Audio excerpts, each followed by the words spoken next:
Hi, welcome to all our Kairos movement friends. This is Reverend Andy Lindley, just offering a short reflection for this week. I hope I'm not making you too hungry with a picture of what I assume is a tuna sandwich behind me, but it kind of feeds into what I wanted to share today. We often reflect at Kairos on finding a balance of life, of seeking to flourish, and so often in life we find ourselves pretty tired. I've had a great weekend this last weekend.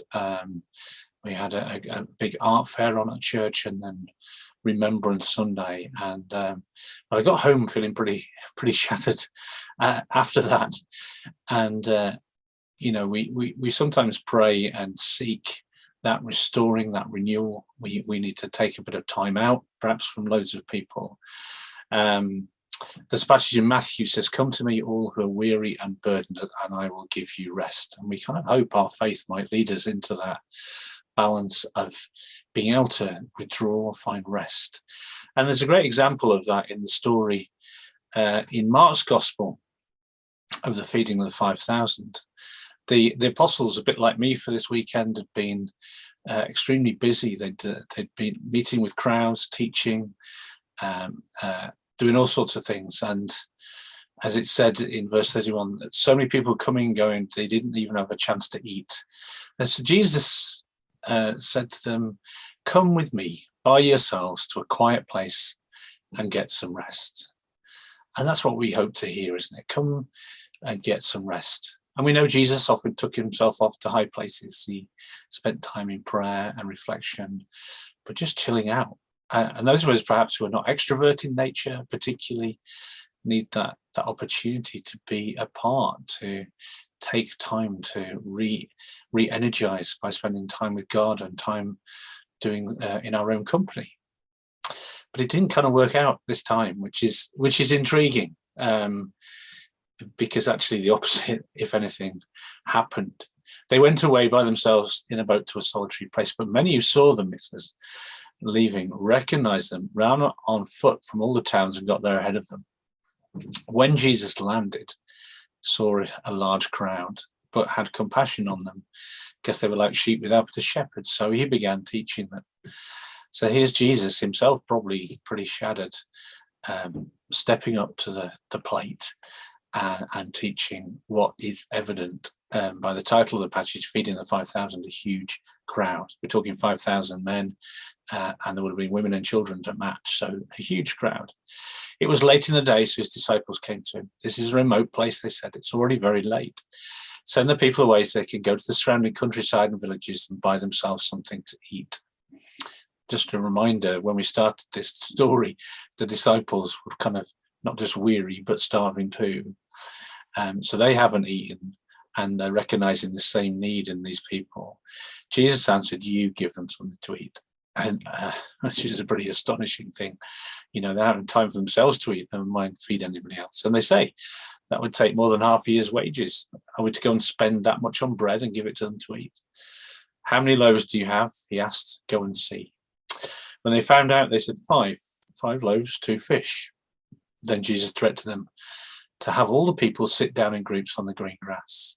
They sat down in groups of hundreds and fifties, and taking the 5 loaves and the 2 fish, and looking up to heaven, he gave thanks, broke the loaves, gave them to his disciples to distribute to the people. He also divided the 2 fish among them all. They all ate and were satisfied. And the disciples picked up 12 baskets of broken pieces of bread and fish.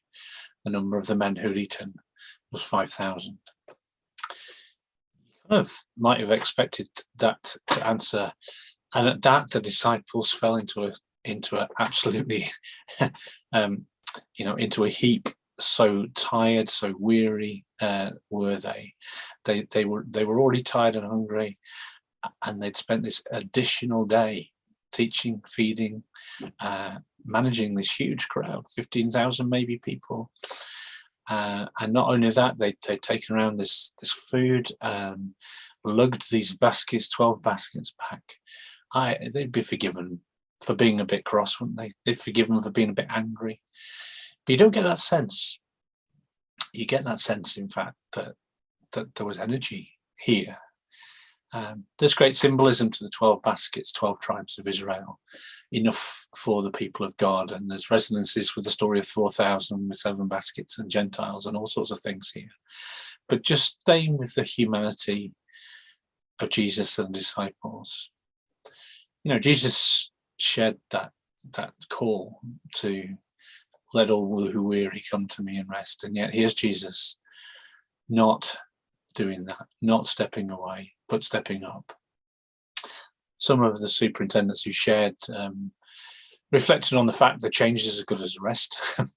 And that can be very true, can't we? Some of us who pursue leisure time, if you like, who pursue rest, actually do so in a very busy way. We might study, we might do sport, we might hike, we might do very physical things, we might do very mentally stimulating things, but in a different place. But the other comment that was shared was, there's nothing like a miracle for improving your day. There's nothing like being in the flow of the Spirit to rejuvenate and fill you with life again. And ultimately, there's more to the dimension of rest and withdrawal than always physically, mentally, emotionally, it being that withdrawing, it being that thing that we need normal times. There is such thing as a spiritual rest. Now, I'm not saying they weren't exhausted. I'm sure they were, but maybe they were exhausted, but also energized spiritually. They were refreshed spiritually. So where perhaps they were getting to the end of being able to have compassion on people, although Jesus didn't get to that place, did he? It was his compassion that drove this. They were getting to that place. But this was a refreshing thing. And sometimes we're called, and calling makes a huge difference. That sense of doing what God asked us to do, doing what Jesus asked us to do, makes a huge difference to our levels of energy. There's kind of our own energy, and then the energy that God and the Spirit gives to us. And so just offer that to you as a reflection, to think about what spiritual rest means to you, as well as physical, mental, emotional rest. I'm not saying next time you feel weary, you should go out and find a massive crowd to feed or anything like that, but just there's perhaps more to it than the simple needs of the body and the mind, being open to God's calling means he can respond to that request of being weary and needing rest in a different way than we might imagine.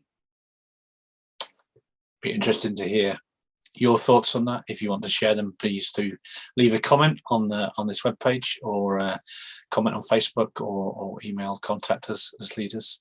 Have a conversation in your own small groups, in your grassroots groups, with the people that you know and love, and see how they respond to that passage. There might be something very different leaps out for you from that text, and that is the way of Bible text. But I hope my reflection was helpful for you, gave a different insight into that passage for today.